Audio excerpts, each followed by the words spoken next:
Hello, good afternoon, IX ambassadors. I hope you're all doing really well today. I am in my backyard. It's super sunny, so I'm kind of maybe hard to see, but really what's important is that you can hear me. So today, before we get started with announcements and all the things, my speakers and microphone have been a little on the fritz. So whoever's watching, if there's anyone watching, can you give me a real quick thumbs up? I can hear you kind of thing. Oh, Shelly's on. Shelly, you're driving. You're just listening to me, I know. Let me know if you can hear me. I'm going to keep muttering on. If all you can see is my face moving, then please let me know. So, announcements. Rachel is literally boarding a jet plane as we speak, headed to New York City. She is going to be on a panel of experts speaking at the Employee Engagement Awards.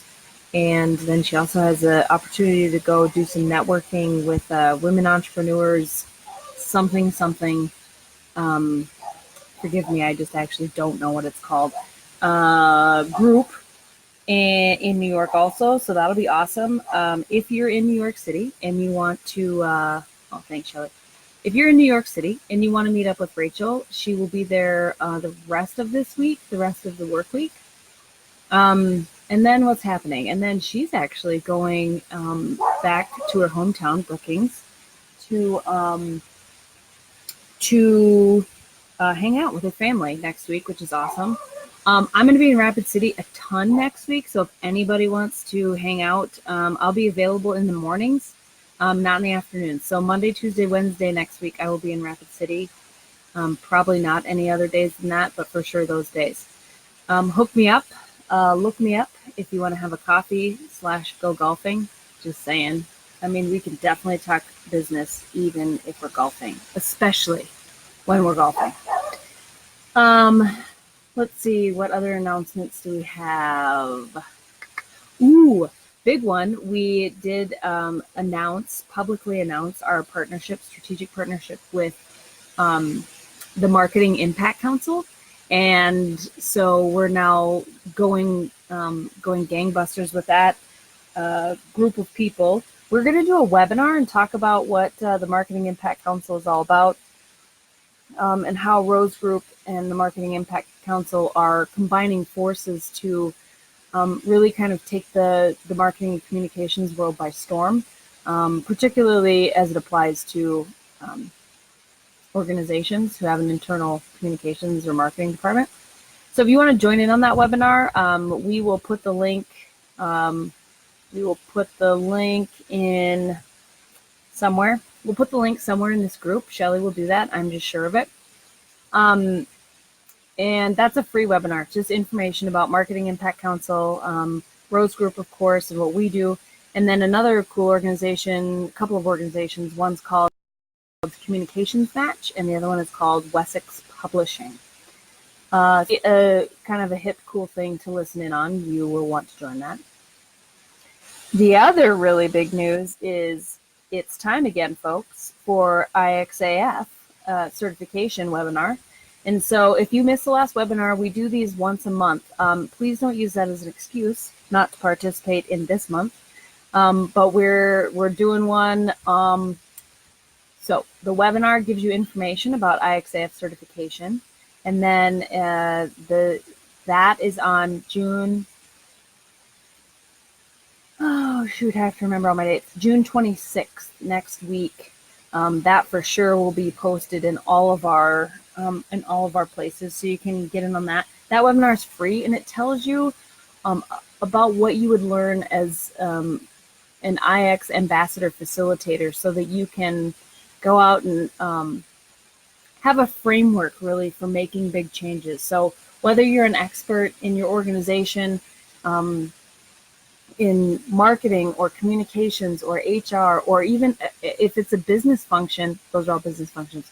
But if it's another business function like accounting or finance or operations, it really, IX, as you well know, gives you a framework for how to make an impact and affect change and support people in a really big way. So join us on the webinar, listen in to what that's all about and what IXAF really means as a certification, and what do you get to do with it once you're licensed. That's again June 26th, and then the next cohort, cohort 4, starts the week of July 8th, so right after the holiday. What other big announcements do we have? I don't think anything other than, I haven't said this one in a while. We have got our book on Amazon. It's also on Barnes & Noble. And if you haven't had a chance yet, if you would take 37 seconds and go out to Amazon and give us a review, that would be really appreciated. It does help our book sales, because as the review profile, I guess, for a book grows, then interest in the book grows. It goes up higher and higher on the list when people are searching for leadership books. So if you would please go give us a review on Amazon, Barnes & Noble, even on Audible, because it is accessible there now. That would be very much appreciated. Okay, now we're going to get into the meat and potatoes of things. So Shelly said to me last week, hey, do you want to do a live on HR stuff? And I was like, yeah, because I'm a wizard at HR stuff. So today's live doesn't have a ton, well, I should say, it doesn't have a ton of content, particularly pertaining to IX leadership. But it does have IX leadership has a lot to do with good HR management. And so they are one and the same, but we probably won't talk a ton about culture types and maybe some KCTM. Definitely the third section of the book we'll be talking about in terms of accountability and creating value within an organization. So as we go along, and this is a normal thing for us, we always say, if you have any questions, please post them in the comments. What I will say today is the same. If you have any questions, please post them in the comments. But I'm telling you, I know there's 100 million questions about HR out there, because it's a gray, black and white thing. And so if you have questions, even if you want to preface it with asking for a friend, totally fine. If you have questions about HR stuff and you don't want to put it in the comments, look me up or send me a PM. Actually, I have my phone right here. So you can PM me on my own personal, whatever it's called, Facebook account, and I will get it. And then I will answer it correctly and ambiguously, so that no one, or leave your name anonymous so no one knows who you are. Magic. That's the magic of HR. So, okay. Let's see. I'm going to start with some HR kind of misnomers, generalizations. So historically, people really like to not have to go to HR because they think they're in trouble. What happens with leaders then? People get into a leadership role and they still don't want to go to HR because it's scary. It's scary for different reasons, of course, but I am telling you right now, time and time again, we see HR departments that are really underutilized because people just don't want to have to, be in the principal's office, as it were. Even if you're the teacher taking a student, I'm obviously making some analogies, but even if you're a teacher taking the student, you don't want to have to go to the principal's office because it doesn't feel comfortable. But if you're using IX leadership and some Mad Hatter principle and definitely some accountability, you're doing what's best not only for the organization, but also for that person. So if you are not utilizing your HR department and you are in fact a leader, or if you're not utilizing your HR department and you're not a leader in your company, like in terms of organizational structure, having the authority, quote unquote, to be a leader, still go to HR. If you have questions, that's what they're there for. They are there to be a resource to you. Now, I know that is not always how it feels like it's happening, but if you think that you are giving good feedback to the organization and or asking questions that are important for other people to know the answer to, you're not doing anything wrong. You can't get in trouble for it. So, and then what you're thinking right now is, oh yeah, that's a you say, Meg. You haven't had to clean the bathrooms with a toothbrush, because that's what they do in my organization when we do something out of line in our organization. Well, I'm here to tell you folks, thanks to unions, thanks to the Department of Labor, and thanks to really heavy regulation, generally speaking, it's pretty freaking hard for an organization and the government and the potential union representative to ignore you if there's really something not good going on in your organization. Now, I'm not saying that you need to pull out all the stops and do that, but what I am saying is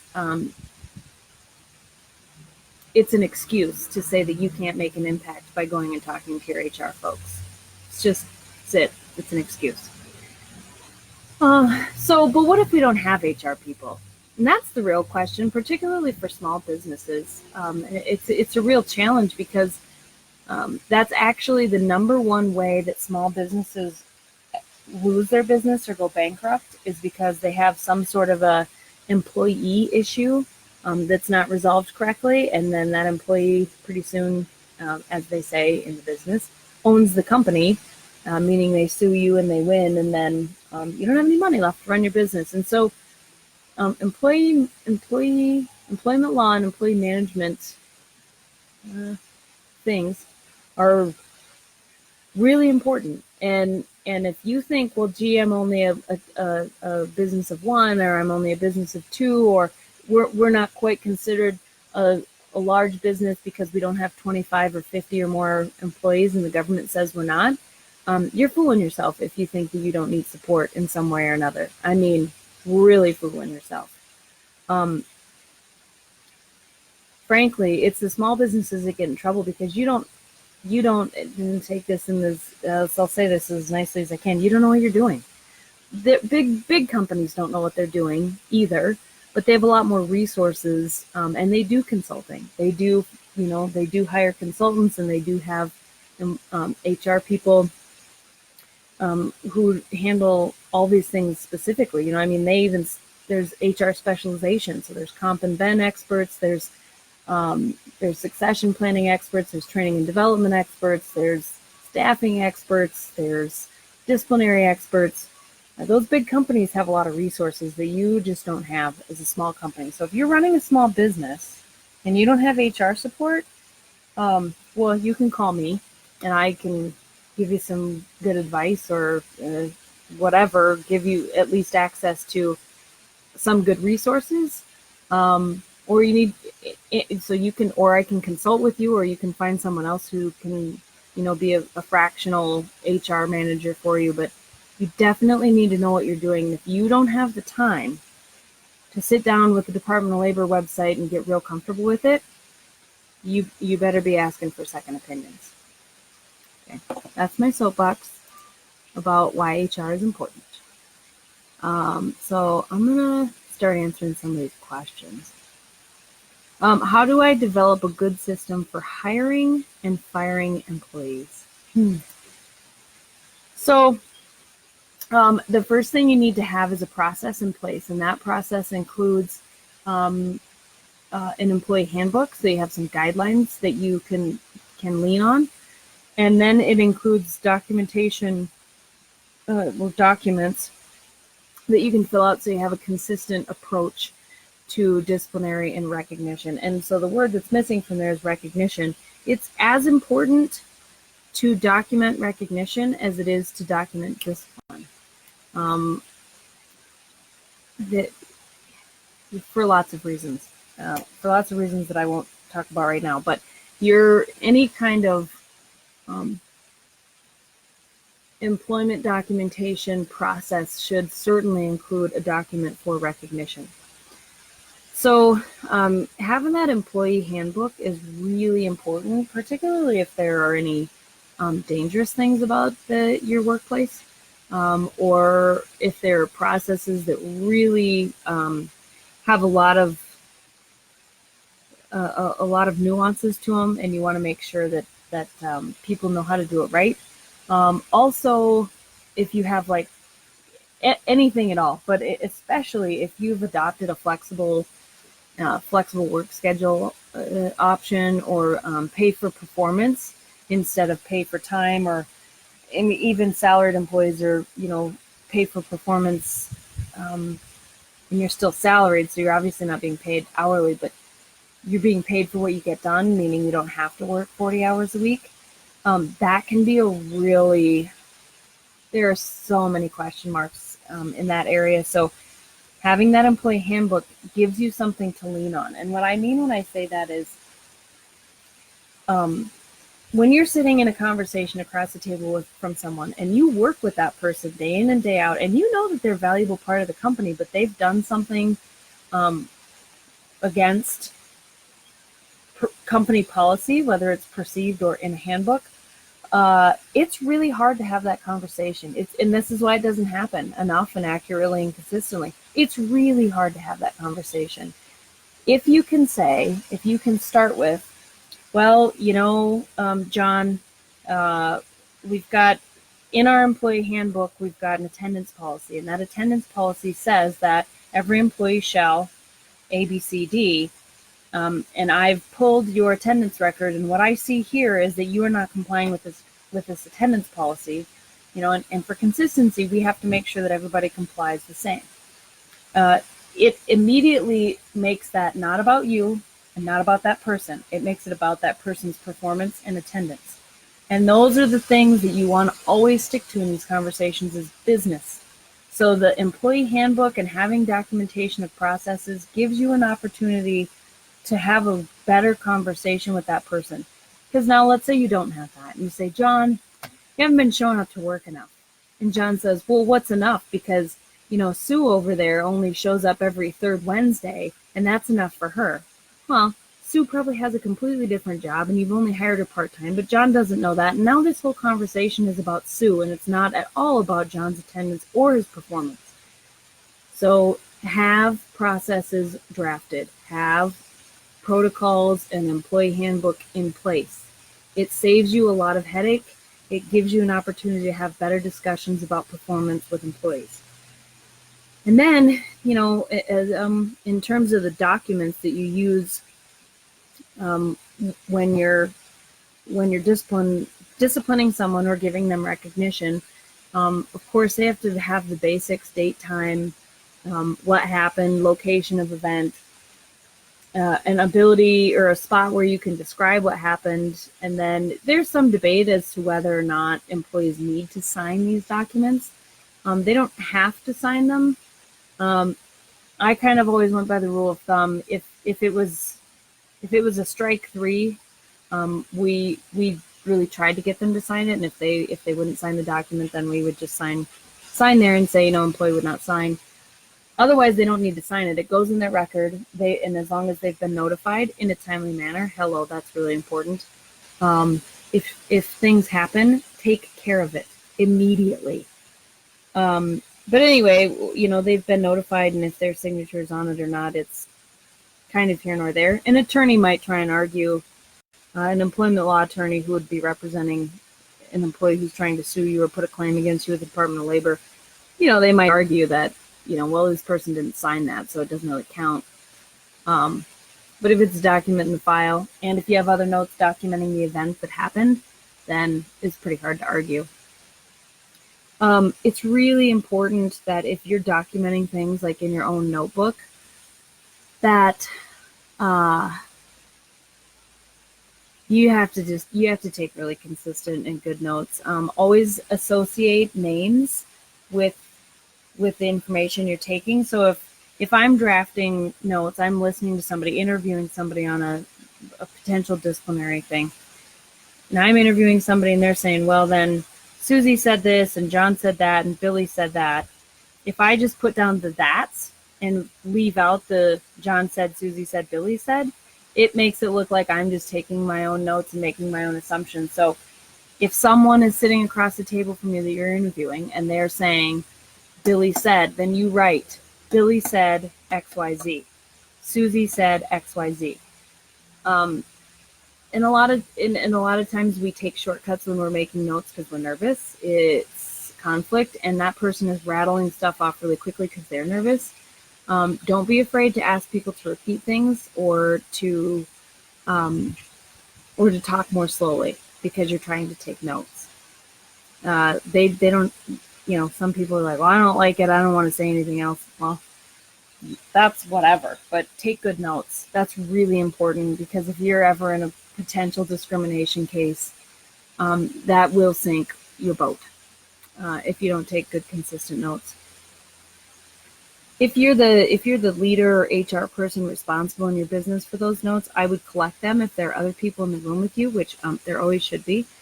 You should always have 2 company representatives to every one person that you're interviewing, so that they can't ever turn into a he said, she said.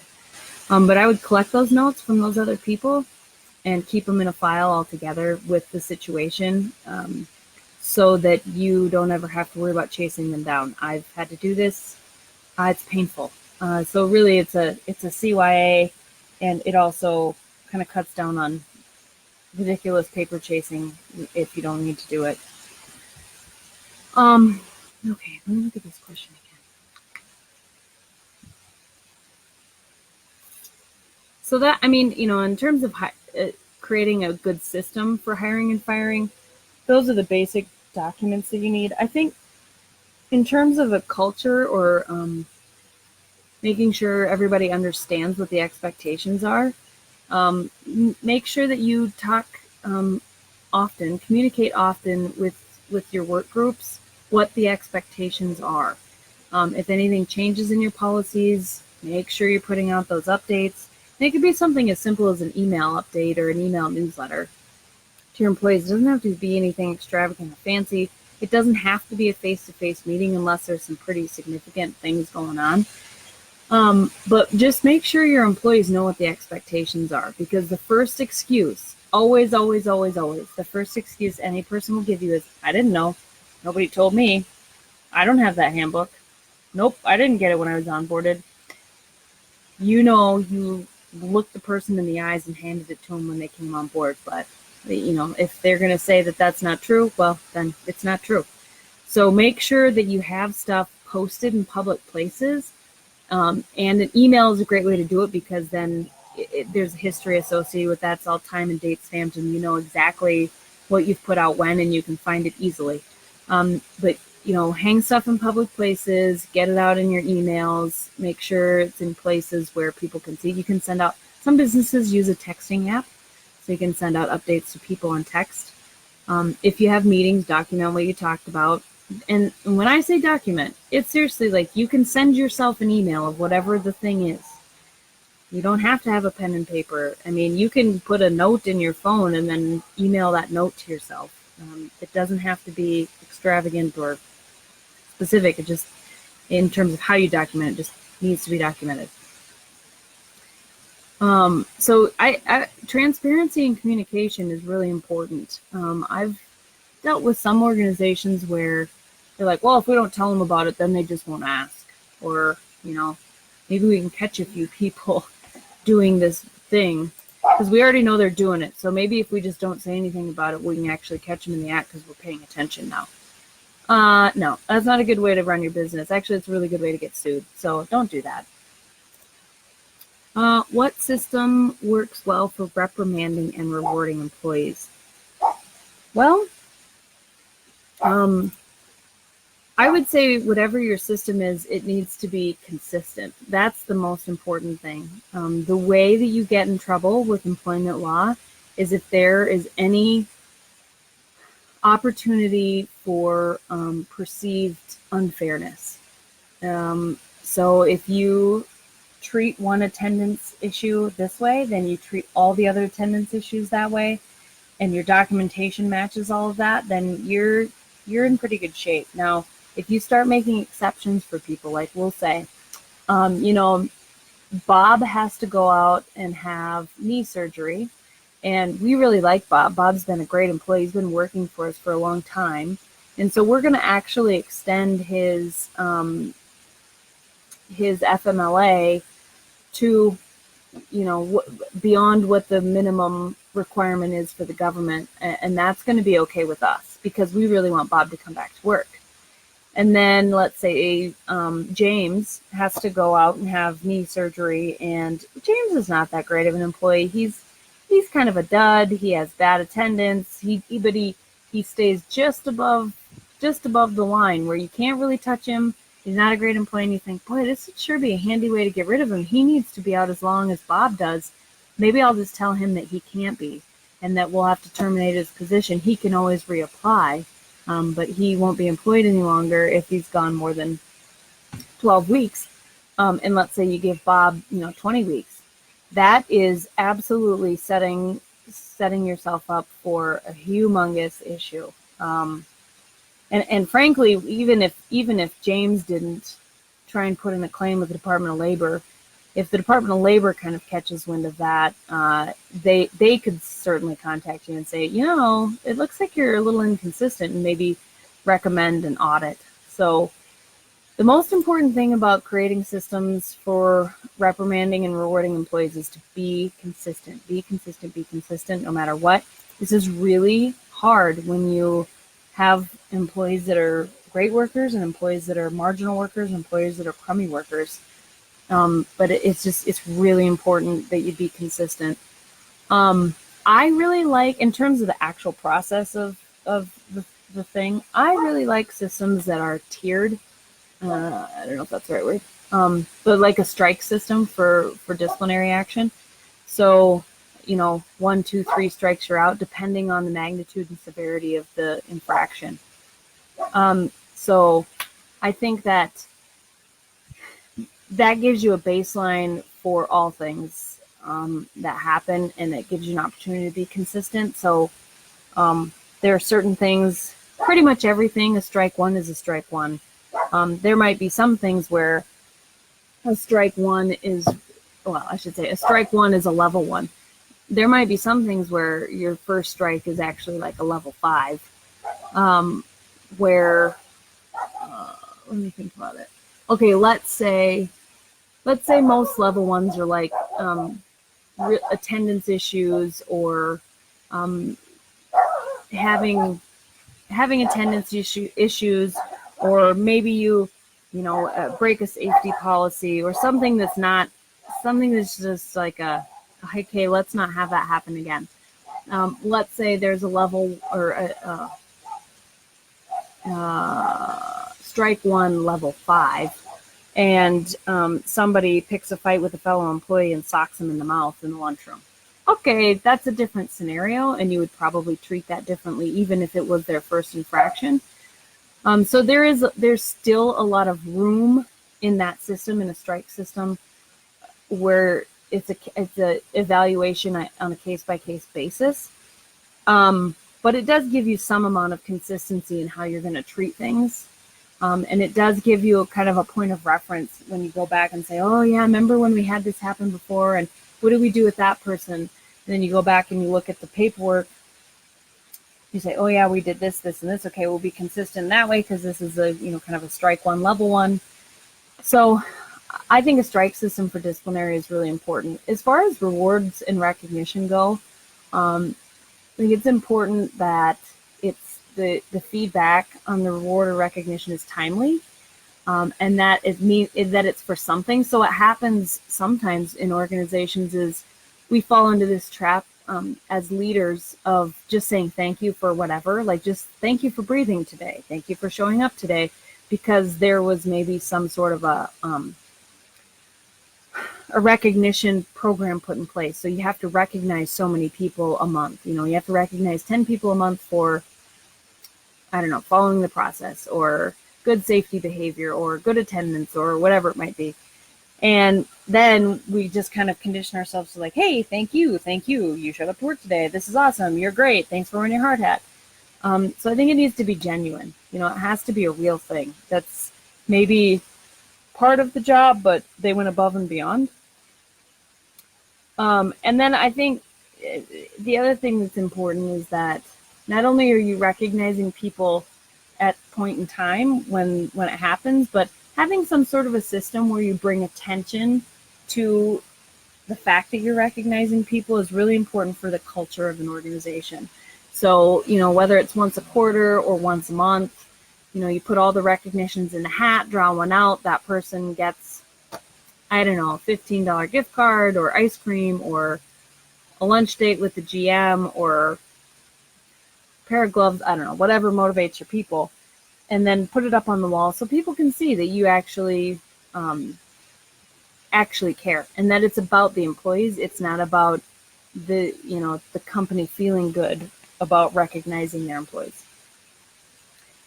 So I think those are the major important tenets of systems for reprimand and reward.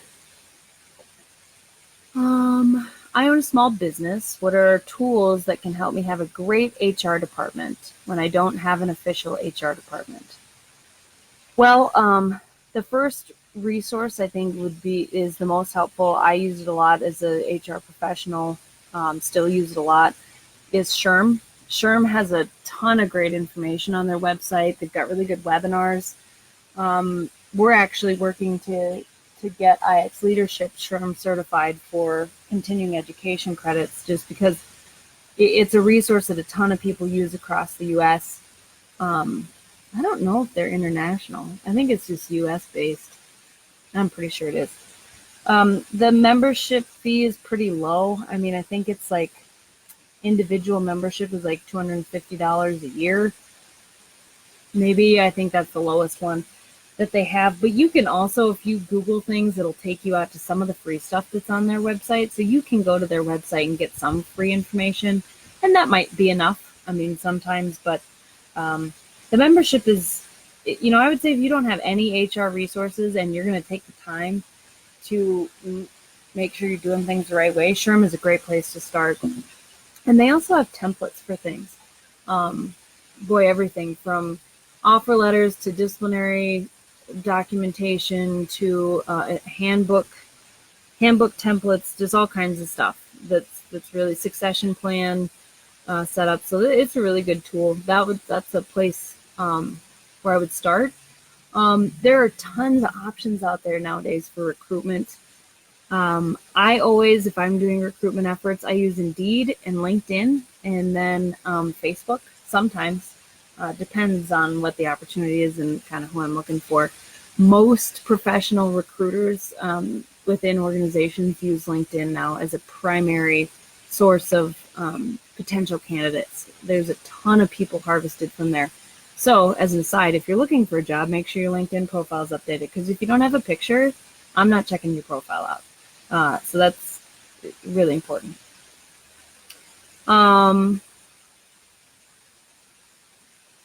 What are some other, if you can, there's some HRIS, HR information systems, or HRMS, human resource management systems out there that aren't terribly expensive. I mean, you look into some of the big ones that are like built for big organizations, SAP, ADP, LMNOP, they're not for small businesses, but there's some really great small business resources out there now that are free or really inexpensive, and it saves you a lot of time in terms of keeping track of documentation, or maybe an employee's insurance profile, like what they've applied for health insurance, things like that, PTO tracking.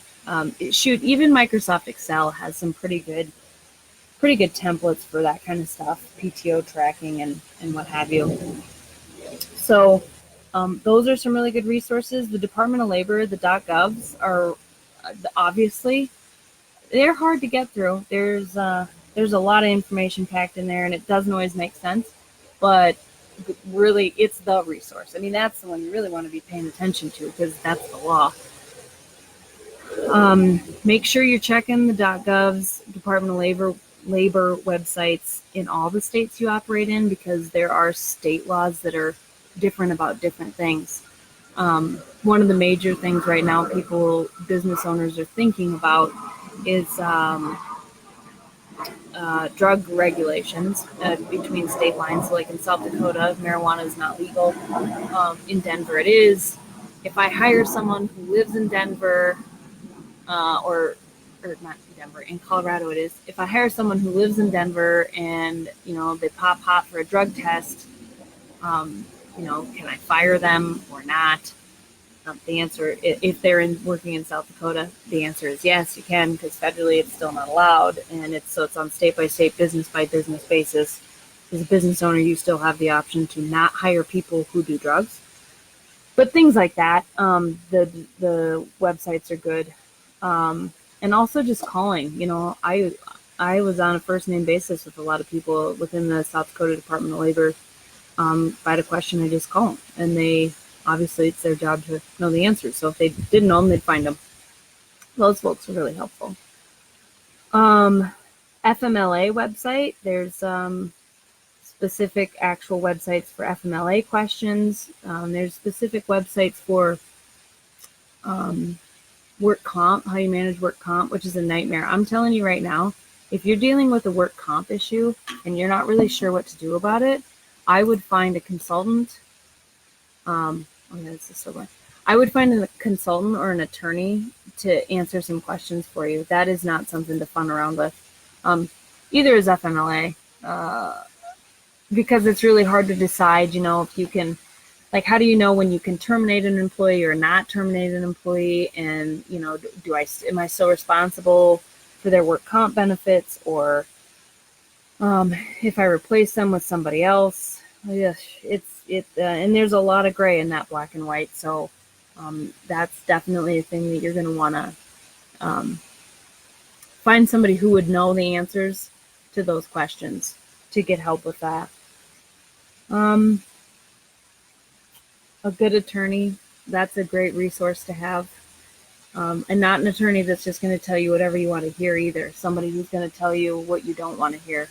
There's a lot of times when it comes down to people management issues, you don't want to hear the things you have to do, whether that's terminating somebody or that somebody's, filed a claim with the Department of Labor on you. You don't want to deal with that. You don't want anybody to tell you that it's not going to be okay, but that is especially then. That is the time you need somebody to say, you're going to be in hot water if you didn't do this, don't do that, or don't have these documents. Those are the major resources that I use as an HR professional. I think another really important role of HR, well, it's kind of been bestowed to HR. I don't know if it's necessarily, historically, it's not the role of HR to kind of be the culture developers or leadership experts within the organization, but it's kind of turned into that. So I think it's really important, whether you're the business owner, a leader of a business, the HR person or not, I think it's really important to stay up to date on not just the technicalities of employment law, but what is good leadership and what does that mean? Because your people are paying attention to what the world is telling them you should be doing and how you should be acting and treating folks and everything. So it's really important that you as a leader stay on top of that, because they're damn sure paying attention to it. They're all reading IX Leadership, just so you know. So if you've already read it, you're well ahead of your folks.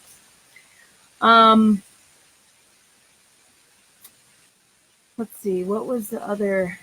We talked about work comp, FMLA. Those are the areas I would say organizations have the most. That's the I guess the twitchiest area. There's a lot of reading between the lines and kind of depends on the situation sort of stuff with FMLA and work comp. Work comp insurance carriers, they do not work. You pay the premium. If they don't work for you, they work for that employee. And so it's sometimes you kind of feel like your hands are tied, but you can call work comp people and say, hey, listen, this is not okay. I'm not loving this. Can I get a second review? Can we do an independent medical exam on this person? So you can push buttons in those areas, with particularly with work comp issues. You don't have to just take what's given to you. It's kind of like in healthcare. You hear people advise all the time. Be your own best advocate. Ask questions of the doctor. Ask questions about your bills. Same thing in work comp. Be your own best advocate for your business. Work comp, FMLA. Oh, what was the other thing I seen about?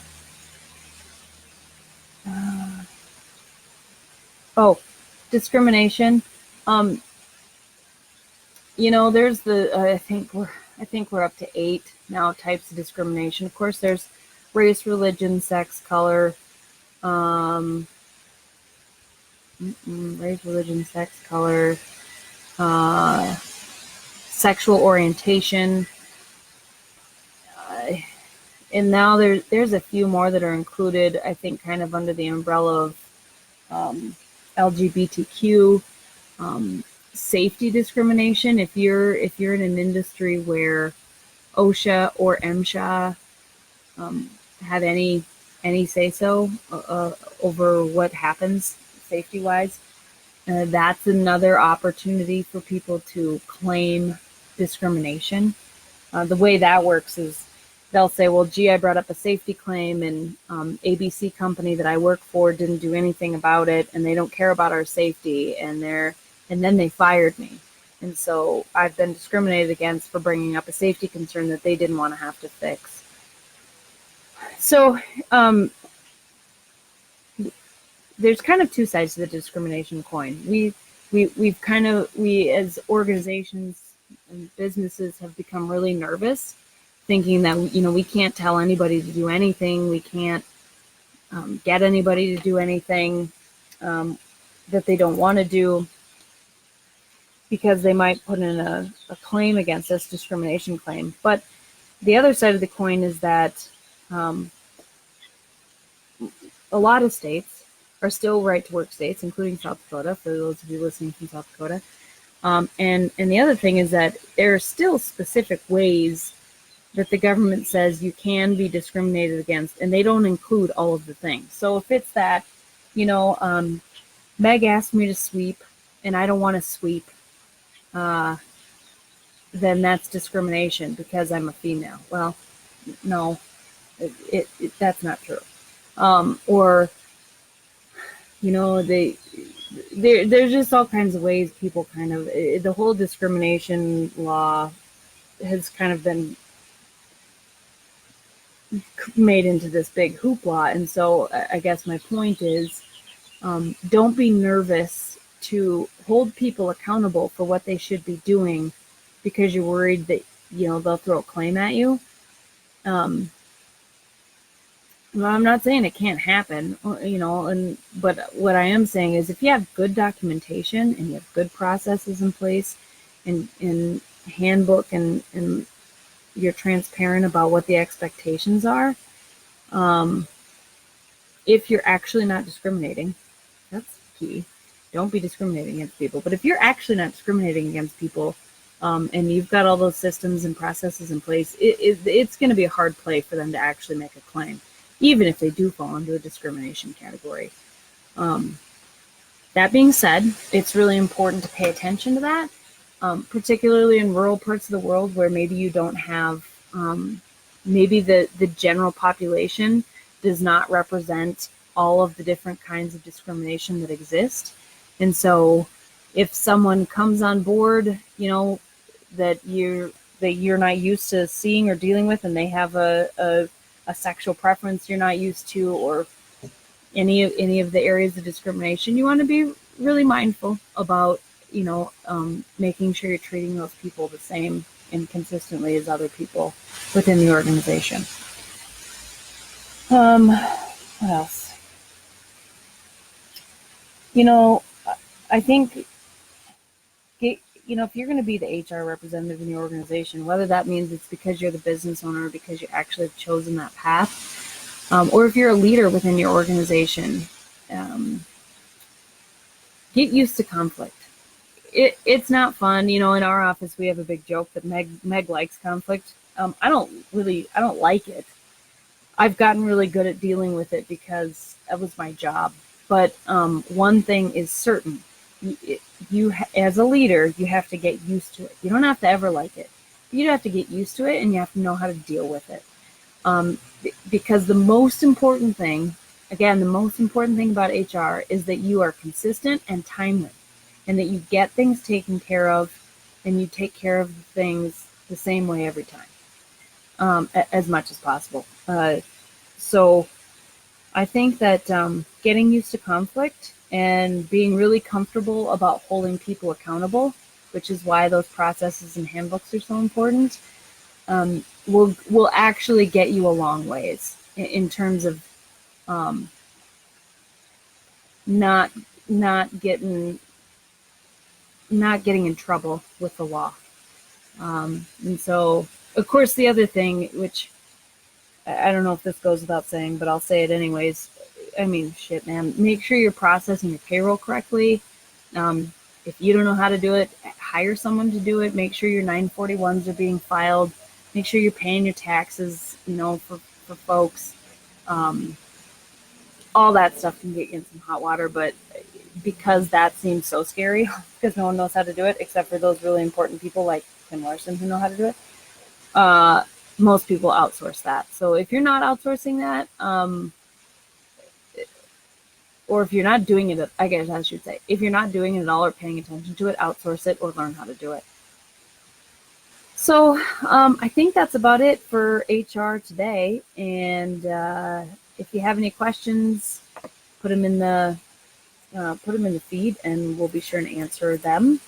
Thank you all so much for tuning in. I hope you have a great rest of your day and a lovely rest of the week.